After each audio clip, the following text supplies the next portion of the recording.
6ನೇ guarantee.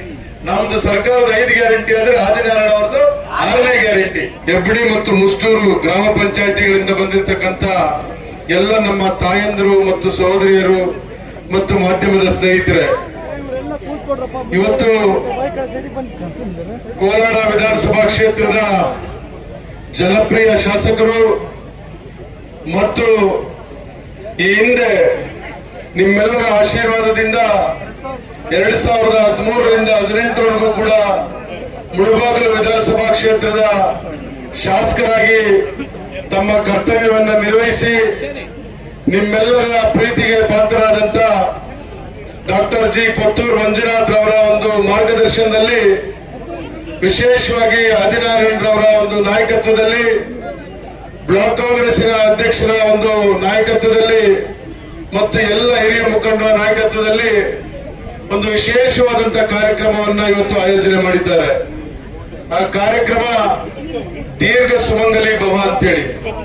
ದೀರ್ಘ ಸುಮಂಗಲಿ ಭವ ಅಂದ್ರೆ ನಮ್ಮ ಹೆಣ್ಮಕ್ಳು ಕೂಡ ಎಲ್ಲರೂ ಕೂಡ ಸುಮಂಗಲಿಯರಾಗಿ ದೀರ್ಘಕಾಲ ಬಾಳಬೇಕು, ಬದುಕಬೇಕು, ಅವರೆಲ್ಲರೂ ಕೂಡ ಚೆನ್ನಾಗಿರ್ಬೇಕು ಅಂತ ಇವತ್ತು ಈ ಕಾರ್ಯಕ್ರಮವನ್ನು ಆಯೋಜನೆ ಮಾಡಿದ್ದಾರೆ. ಯಾಕೆ ಅಂದ್ರೆ ನೀವು ಚೆನ್ನಾಗಿದ್ರೆ ನಿಮ್ಮ ಕುಟುಂಬ ಚೆನ್ನಾಗಿರ್ತದೆ, ನಿಮ್ಮ ಕುಟುಂಬ ಚೆನ್ನಾಗಿದ್ರೆ ಇಡೀ ಊರು ಚೆನ್ನಾಗಿರ್ತದೆ, ಊರು ಚೆನ್ನಾಗಿದ್ರೆ ನಮ್ಮ ಹೋಬಳಿ ಚೆನ್ನಾಗಿರ್ತದೆ, ತಾಲೂಕು ಚೆನ್ನಾಗಿರ್ತದೆ.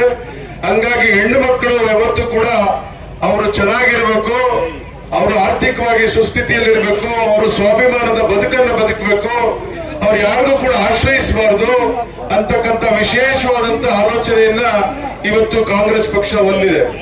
ಅದಕ್ಕಾಗಿಯೇ ಕಾಂಗ್ರೆಸ್ ಪಕ್ಷ ಯಾವತ್ತೂ ಕೂಡ ಏನು ಅಭಿವೃದ್ಧಿಯ ಕಾರ್ಯಕ್ರಮಗಳನ್ನ ಇವತ್ತು ಮಾಡಿದ್ದೇವೆ, ಅವೆಲ್ಲವೂ ಕೂಡ ನಮ್ಮ ಹೆಣ್ಣು ಮಕ್ಕಳು ಯಾರಿದ್ದಾರೆ ಅವ್ರಿಗಾಗಿ ಮಾಡಿದಂತ ಕಾರ್ಯಕ್ರಮಗಳು. ಹಿಂದೆ ಎಸ್.ಎಂ. ಕೃಷ್ಣರವರು ಈ ರಾಜ್ಯದ ಮುಖ್ಯಮಂತ್ರಿ ಆಗಿದ್ದಂತ ಸಂದರ್ಭದಲ್ಲಿ ವಿಶೇಷವಾಗಿ ಹೆಣ್ಣು ಮಕ್ಕಳಿಗೆ ಹೆಚ್ಚು ಶಕ್ತಿಯನ್ನು ತುಂಬಬೇಕು, ಹೆಣ್ಣು ಮಕ್ಕಳು ಹೆಚ್ಚು ಸಂಘಟಿತರಾಗಿರ್ಬೇಕು, ಹೆಣ್ಮಕ್ಳು ಸ್ವಾಭಿಮಾನದ ಬದುಕನ್ನು ಬದುಕಬೇಕು ಅಂತೇಳಿ ಈ ಶ್ರೀಶಕ್ತಿ ಸ್ವಸಹಾಯ ಸಂಘಗಳನ್ನ ರಚನೆ ಮಾಡತಕ್ಕಂತ ಮೊದಲನೇ ಹೆಜ್ಜೆಯನ್ನ ಇಟ್ಟಿದ್ದು ಎಸ್.ಎಂ. ಕೃಷ್ಣರವರು ರಾಜ್ಯದ ಮುಖ್ಯಮಂತ್ರಿಯಾಗಿ, ವಿಶೇಷವಾಗಿ ಮೋಟಂನವರು ರಾಜ್ಯದ ಮಹಿಳಾ ಮತ್ತು ಮಕ್ಕಳ ಕಲ್ಯಾಣ ಸಚಿವರಾಗಿದ್ದಂತ ಸಂದರ್ಭದಲ್ಲಿ. ಅದಾದ್ಮೇಲೆ ಸಿದ್ದರಾಮಯ್ಯ ಸಾಹೇಬರು ಬಂದ್ಮೇಲೆ ಬಹುಶಃ ನಿಮಗೆಲ್ಲ ನೆನಪಿರ್ತದೆ, ಏನು ಶ್ರೀಶಕ್ತಿ ಸ್ವಸಹಾಯ ಸಂಘಗಳ ಹೆಣ್ಣು ಮಕ್ಕಳಿಗೆ ಸಹಕಾರ ಸಂಘಗಳಲ್ಲಿ ಸಾಲ ಕೊಡ್ತಾರೆ, ಆ ಎಲ್ಲವೂ ಕೂಡ ಬಡ್ಡಿ ರಹಿತ ಸಾಲವನ್ನಾಗಿ ಕೊಡಬೇಕು. ಏನು ಸಾಲವನ್ನ ಪಡ್ಕೊಳ್ತಾರೆ ಆ ಸಾಲವನ್ನಷ್ಟೇ ಮಾತ್ರ ಅವ್ರು ಮರುಪಾವತಿ ಮಾಡಬೇಕು, ಅವ್ರು ಬಡ್ಡಿ ಕಟ್ಟತಕ್ಕಂತ ಅಗತ್ಯ ಇಲ್ಲ ಅಂತೇಳಿ. ಯಾಕೆಂದ್ರೆ ಇವತ್ತು ನಾವೆಲ್ಲ ನೋಡ್ತಾ ಇದ್ದೀವಿ, ಇವತ್ತು ನಮ್ಗೆ ಹಣ ಬೇಕು ಅಂತಂದ್ರೆ ಯಾರಾದ್ರೂ ಖಾಸಗಿ ವ್ಯಕ್ತಿಗಳ ಹತ್ರ ಅಥವಾ ಇನ್ಯಾವುದಾದ್ರೂ ಬ್ಯಾಂಕಿಗೋ ಇನ್ಯಾವುದೋ ಸಂಸ್ಥೆ ಹತ್ರ ಹೋದ್ರೆ 2%, 3%, 4% ಬರೀ ತಿಂಗಳಿಗೆ. ಅಂದ್ರೆ ಒಂದು ವರ್ಷಕ್ಕೆ ಎಷ್ಟಾಯ್ತು? ತಿಂಗಳಿಗೆ 2% ಅಂದ್ರೆ ವರ್ಷಕ್ಕೆ 24%, ತಿಂಗಳಿಗೆ 3% ಅಂದ್ರೆ ವರ್ಷಕ್ಕೆ 36%.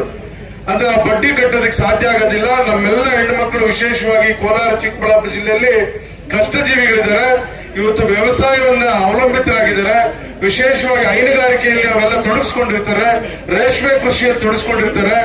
ಅವರಿಗೆ ನಾವು ಸಹಾಯವಾಗಿ ಬಡ್ಡಿ ರಹಿತ ಸಾಲ ಕೊಡಬೇಕು ಅಂತ ತೀರ್ಮಾನ ತೆಗೆದುಕೊಂಡ್ರು. ಮತ್ತು ಇವತ್ತು ನಿಮ್ಮೆಲ್ಲರ ಆಶೀರ್ವಾದದಿಂದ ಕರ್ನಾಟಕ ರಾಜ್ಯದಲ್ಲಿ ಮತ್ತೊಮ್ಮೆ ಕಾಂಗ್ರೆಸ್ ಸರ್ಕಾರ ಬಂದ ಮೇಲೆ 2023ರಲ್ಲಿ ನಿನ್ನೆಗೆ ನಮ್ಮ ಸರ್ಕಾರ ಚುನಾವಣೆ ನಡೆದು ಫಲಿತಾಂಶ ಬಂದು 2 ವರ್ಷ ಆಗ್ತದೆ. 13/5/2025ಕ್ಕೆ ಕೌಂಟಿಂಗ್ ಆಗಿ 2 ವರ್ಷ ಆಗ್ತದೆ. ಇದೇ ತಿಂಗಳು 20ನೇ ತಾರೀಕಿಗೆ ನಮ್ಮ ಸರ್ಕಾರ ಬಂದು 2 ವರ್ಷ ಆಗ್ತದೆ. ನಾವು ಏನು ಚುನಾವಣೆ ಪೂರ್ವದಲ್ಲಿ ಆಶ್ವಾಸನೆ ಕೊಟ್ಟಿದ್ವಿ, ನೀವು ಕಾಂಗ್ರೆಸ್ ಪಕ್ಷವನ್ನ ಆಶೀರ್ವಾದ ಮಾಡಿದ್ರೆ ಅಧಿಕಾರಕ್ಕೆ ತಂದ್ರೆ ನಿಮ್ಮೆಲ್ಲರಿಗೂ ಕೂಡ ಗ್ಯಾರಂಟಿ ಯೋಜನೆಗಳು ಅಂತ ಘೋಷಣೆ ಮಾಡಿದ್ರು. 5 ಗ್ಯಾರಂಟಿ ಯೋಜನೆಗಳು. 5 ಗ್ಯಾರಂಟಿ ಯೋಜನೆಗಳಲ್ಲಿ ವಿಶೇಷವಾಗಿ ಹೆಣ್ಣು ಮಕ್ಕಳನ್ನ ಕೇಂದ್ರೀಕೃತವಾಗಿಟ್ಕೊಂಡು ಇವತ್ತು 3 ಗ್ಯಾರಂಟಿ ಯೋಜನೆಗಳು ತಂದ್ರು.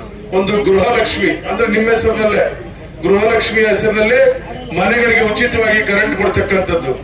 ಇನ್ನೊಂದು ಶಕ್ತಿ ಯೋಜನೆ, ಬಸ್ ಅಲ್ಲಿ ಲಕ್ಷ್ಮಿ, ಗೃಹ ಜ್ಯೋತಿ, ಅನ್ನಭಾಗ್ಯ, ಶಕ್ತಿ ಮತ್ತು ಯುವ ನಿಧಿ. ಈ ರೀತಿ 5 ಯೋಜನೆಗಳನ್ನು ಕೂಡ ಇವತ್ತು ನಾವು ಅಧಿಕಾರಕ್ಕೆ ಬಂದಂತ ಕೇವಲ 6 ತಿಂಗಳಲ್ಲಿ ಯಾವುದೇ ಮಧ್ಯವರ್ತಿಗಳಿಗೆ ಅವಕಾಶ ಇಲ್ಲದೆ ಇದ್ದಾಗೆ ನೇರವಾಗಿ ನಿಮ್ಮ ಅಕೌಂಟಿಗೆ ದುಡ್ಡು ಬರೋ ರೀತಿಯಲ್ಲಿ ಇವತ್ತು ಯೋಜನೆಗಳನ್ನು ರೂಪಿಸಿದ್ರು. ಇವೆಲ್ಲವೂ ಕೂಡ ಯಾಕೆ ಅಂದ್ರೆ ಒಬ್ಬ ಹೆಣ್ಣು ಸಂಸಾರದ ಗಂಡು ಅಂತಾರೆ. ಹೆಣ್ಣೊಂದು ಕಲಿತರೆ ಶಾಲೆಯೊಂದು ತೆರೆದಂತೆ ಅಂತ ಹೇಳ್ತಾರೆ. ಅಂದ್ರೆ ಒಬ್ಬ ಹೆಣ್ಣಿಗೆ ಎಷ್ಟು ಗೌರವ ಕೊಡ್ತದೆ ನಮ್ಮ ಸಮಾಜ, ನಮ್ಮ ಸಂಪ್ರದಾಯದಲ್ಲಿ, ನಮ್ಮ ಸಂಸ್ಕೃತಿಯಲ್ಲಿ ಅಂತ ನೀವೆಲ್ಲ ಕೂಡ ಅರ್ಥ ಮಾಡ್ಕೊಡ್ಬೇಕು. ಇವತ್ತು ನಾವು ಬಹಳಷ್ಟು ನದಿಗಳ ಹೆಸರು ಹೇಳ್ತೀವಿ. ಎಲ್ಲಾ ನದಿಗಳು ಬಹುತೇಕ ಎಲ್ಲ ಹೆಣ್ಮಕ್ಳ ಹೆಸರೇ. ಕಾವೇರಿ ತೊಗಿ, ತುಂಗೆ ತಗೊಳ್ಳಿ, ಭದ್ರಾ, ಎಲ್ಲ ನೀವ್ ಯಾವ್ದಾದ್ರು ತಗೊಳ್ಳಿ, ಎಲ್ಲ ಹೆಣ್ಮಕ್ಳ ಹೆಸರಲ್ಲಿ ನದಿಗಳಿರೋದು. ಎಲ್ಲಾ ನದಿಗಳು ಹೆಣ್ಮಕ್ಳ ಹೆಸರೇನೆ. ಭೂಮಿನ ತಾಯಿ ಅಂತೀವಿ, ಭೂತಾಯಿ ಅಂತೀವಿ, ಹೌದಲ್ವಾ? ಹಂಗಾಗಿ ಭಾರತ ಮಾತೆ ಅಂತೀವಿ. ನಮ್ಮ ರಾಜ್ಯಕ್ಕೆ ಭುವನೇಶ್ವರಿ ತಾಯಿ ಅಂತೀವಿ. ಎಲ್ಲ ಹೆಣ್ಮಕ್ಳ ಹೆಸರಲ್ಲೇ ಇರೋದು. ಹಂಗಾಗಿ ನಿಮಗೆ ಹೆಚ್ಚು ಶಕ್ತಿಯನ್ನು ತುಂಬಿದ್ರೆ ಈ ಸಮಾಜ ಒಳ್ಳೇದಾಗ್ತದೆ, ಸಮಾಜ ಮತ್ತಷ್ಟು ಸದೃಢವಾಗಿ ಆಗೋದಕ್ಕೆ ಸಾಧ್ಯ ಆಗ್ತದೆ ಅಂತೇಳಿ ನಮ್ಮೆಲ್ಲ ರಾಜಕೀಯ ನಾಯಕರುಗಳು ಆಲೋಚನೆಗಳನ್ನು ಮಾಡಿ ಕಾಂಗ್ರೆಸ್ ಪಕ್ಷ ಅಧಿಕಾರಕ್ಕೆ ಬಂದಂತ ಎಲ್ಲ ಸಂದರ್ಭದಲ್ಲಿ ಇವತ್ತು ಹೆಣ್ಮಕ್ಳಿಗೆ ಶಕ್ತಿಯನ್ನು ತುಂಬತಕ್ಕಂಥ ಕೆಲಸವನ್ನು ಮಾಡಿದ್ದೀವಿ. ಆದ್ರೆ ಇವತ್ತು ವಿಶೇಷವಾಗಿ ಮುಳಬಾಗಲ್ ತಾಲೂಕಿನಲ್ಲಿ ನಮ್ಮ ಹೆಣ್ಮಕ್ಳಿಗೆ ಇನ್ನಷ್ಟು ಶಕ್ತಿಯನ್ನು ತುಂಬಬೇಕು ಅಂತೇಳಿ ದೀರ್ಘ ಸುಮಲಂಗಿರಿ ಭವ ಅಂತಕ್ಕಂಥ ಕಾರ್ಯಕ್ರಮವನ್ನ ಇವತ್ತು ಆಯೋಜನೆ ಮಾಡಿ ಹೆಬ್ಬಡಿ ಮತ್ತು ಮುಷ್ಟೂರು ಪಂಚಾಯತಿ ಎರಡೂ ಪಂಚಾಯತಿಗಳನ್ನು ಇವತ್ತು ಸೇರಿಸಿ ಇಲ್ಲಿಂದ ಇವತ್ತು ಪ್ರಾರಂಭ ಮಾಡಿ ಇಡೀ ತಾಲೂಕಾದ್ಯಂತ ಎಲ್ಲ ಗ್ರಾಮ ಪಂಚಾಯತಿಯ 6ನೇ ಗ್ಯಾರಂಟಿ. ನಮ್ದು ಸರ್ಕಾರದ 5 ಗ್ಯಾರಂಟಿ ಆದ್ರೆ ಆದಿನಾರಾಯಣ ಅವರದು 6ನೇ ಗ್ಯಾರಂಟಿ. ಇವತ್ತು ಎಲ್ಲ ಹೆಣ್ಮಕ್ಕಳು ಕೂಡ ಮಡಿಲು ತುಂಬತಕ್ಕಂಥದ್ದು, ಮಡಿಲು ತುಂಬತಕ್ಕಂಥ ಕಾರ್ಯಕ್ರಮವನ್ನು ಇವತ್ತು ಆಯೋಜನೆ ಮಾಡಿದ್ದಾರೆ. ಭಗವಂತ ಆದಿನಾರಾಯಣರವರಿಗೆ ಅವರ ಕುಟುಂಬದ ಧರ್ಮಪತ್ನಿ ಕೂಡ ಬಂದಿದ್ದಾರೆ. ಇವತ್ತು ಅವರಿಗೆ ಒಳ್ಳೆ ಆಯುಷ್ಯ ಆರೋಗ್ಯವನ್ನ ಕೊಡ್ಲಿ, ಎಲ್ಲ ಹೆಣ್ಣು ಮಕ್ಕಳ ಆಶೀರ್ವಾದ ಅವ್ರು ಇರ್ಲಿ. ಯಾಕಂದ್ರೆ ನಿಮ್ಮ ಆಶೀರ್ವಾದ ಇದ್ರೆ ಅವ್ರು ಯಾವತ್ತಿಗೂ ಕೂಡ ಚೆನ್ನಾಗೇ ಇರ್ತಾರೆ, ಒಳ್ಳೇದಾಗ್ತದೆ ಕೂಡ. ಇವತ್ತು ವಿಶೇಷವಾಗಿ ನಮ್ಮ ಕೊತ್ತೂರು ಮಂಜುನಾಥ್ ರವರು ಬಹುಶಃ ನೀವೆಲ್ಲ ಆಶೀರ್ವಾದ ಮಾಡಿ ಅವರನ್ನ 2013ರಿಂದ 2018ವರೆಗೂ ಶಾಸಕರಾಗಿ ಆಯ್ಕೆ ಮಾಡಿ ಇವತ್ತು ಕಳಿಸ್ಕೊಟ್ರಿ. ಇವತ್ತು ಕೋಲಾರಲ್ಲಿ ಗೆಲ್ಲಬೇಕಾದ್ರೂ ಕೂಡ, ಕೋಲಾರ ಜನ ಓಟ್ ಹಾಕಿ ಗೆಲ್ಸಿದ್ರು ಕೂಡ ಮುಳಬಾಗಲ್ನವ್ರದ್ದು ಹೆಚ್ಚು ಒಂದು ಪಾತ್ರ ಇತ್ತು ಅಂತ ಹೇಳಿದ್ರೆ ತಪ್ಪಾಗೋದಿಲ್ಲ.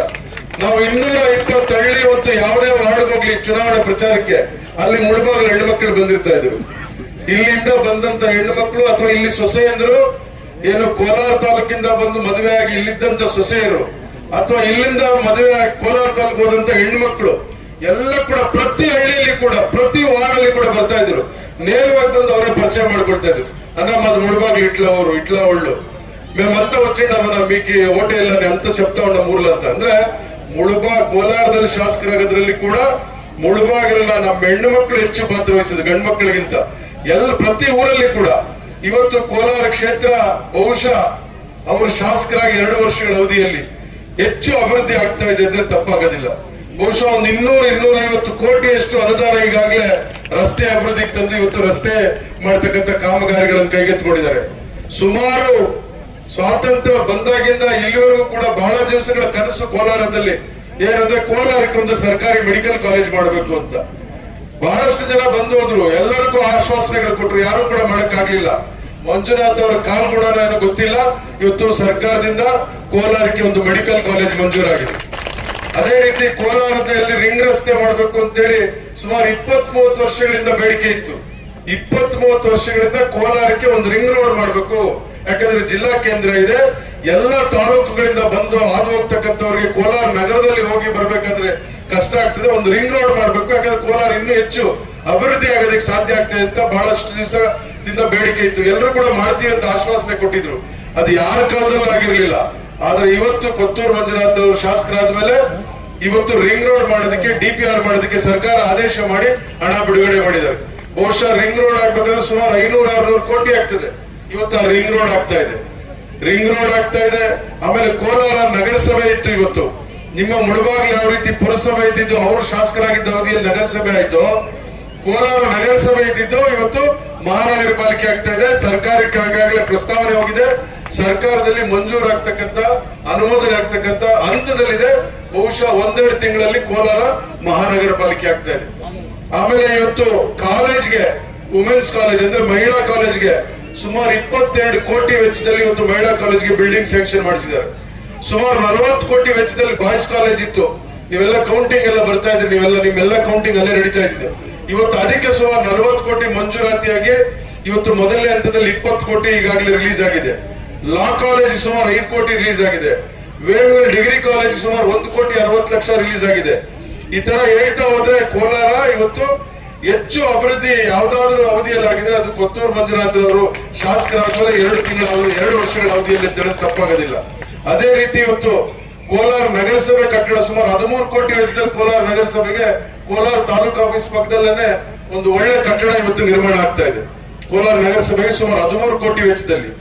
ಆಮೇಲೆ ಕೋಲಾರಲ್ಲಿರ್ತಕ್ಕಂಥ ಐಬಿ ಈಗ ಏನಿದೆ ಅಲ್ಲಿರೋಂಥ ಐಬಿನ ಚಂದ್ರಕೋಡಹಳ್ಳಿ ರೋಡ್ಗೆ ಸುಮಾರು 6 ಎಕರೆ ಮಂಜೂರು ಮಾಡಿಸಿ ಅಲ್ಲಿ ಐಬಿ ಸುಮಾರು 10 ಕೋಟಿ ವೆಚ್ಚದಲ್ಲಿ ಇವತ್ತು ಐಬಿ ಕೂಡ ಅಲ್ಲಿ ಮಂಜೂರು ಆಗ್ತಾ ಇದೆ.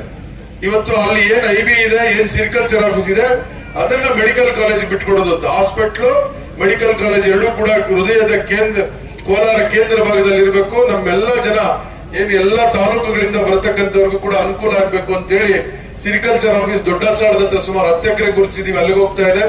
ಐಬಿ ಚಂದ್ರಕೋಡಹಳ್ಳಿ ರೋಡ್ ಅಲ್ಲಿ 6 ಎಕರೆ ಈಗಾಗಲೇ ಮಂಜೂರಾಗಿದೆ, ಅಲ್ಲಿಗೆ ಹೋಗ್ತಾ. ಈ ರೀತಿ ಎಲ್ಲ ರೀತಿಯ ಅಭಿವೃದ್ಧಿಗಳು ಇವತ್ತು ಮಾನ್ಯ ಕೊತ್ತೂರು ಮಂಜುನಾಥ್ ಅವರ ಶಾಸಕರಾದ್ಮೇಲೆ ಕೋಲಾರದಲ್ಲಿ ಆಗ್ತಾ ಇದೆ. ಅದಕ್ಕೆ ಯಾರು ಕಾರಣ ಅಂದ್ರೆ ಅದಕ್ಕೆ ನೀವು ಕಾರಣ. ನೀವು ಆ ಬೀಜವನ್ನ ಬಿತ್ತಿ ಅದರಿಂದ ಮೊಳಕೆ ಆಗಿ ಇವತ್ತು ಎಮ್ಮರವಾಗಿ ಬೆಳೆದಿದೆ ಅಂದ್ರೆ ಅದಕ್ಕೆ ಮುಳಬಾಗದ ಜನತೆ ಕಾರಣ. ನೀವು ಎಲ್ಲ ನಮ್ಮ ತಾಯಂದ್ರ ಸಹೋದರಿಯರು ಎಲ್ಲ ನಮ್ಮ ಅಣ್ಣ ತಮ್ಮಂದ್ರ ಕಾರಣ. ಹಿಂಗಾಗಿ ಇವ್ರು ಯಾವ ರೀತಿ ನಮ್ಮ ಕೊತ್ತೂರು ಮಂಜುನಾಥ್ ಅವ್ರಿಗೆ ಆಶೀರ್ವಾದ ಮಾಡಿದ್ದೀರಿ, ಅದೇ ರೀತಿಯ ಆಶೀರ್ವಾದ ನಮ್ಮ ಆದಿನಾರಾಯಣರವ್ರಿಗೂ ಕೂಡ ನೀವು ಮಾಡಬೇಕು. ಬಹುಶಃ ಕೊತ್ತೂರು ಮಂಜುನಾಥ್ ಅವ್ರಿಗೆ ಬಹಳ ನೋವಿದೆ, ನಿಮ್ಗೆಲ್ಲ ಕೂಡ ಅದ್ರ ಅರ್ಥನೂ ಆಗಿರ್ತದೆ. 2 ವರ್ಷಗಳಲ್ಲಿ ನಿಮ್ಗೆಲ್ಲ ಕೂಡ ಅನುಭವ ಆಗಿರ್ತದೆ. ಯಾವತ್ತು ಆದಿನಾರಾಯಣರವ್ರು ಸೋತ್ರಿಗೂ ಅವತ್ತು ಕೊತ್ತೂರು ಮಂಜುನಾಥ್ ಅವ್ರು ಗೆದ್ರು ಕೂಡ ಅವರು ಖುಷಿ ಪಡ್ಲಿಲ್ಲ.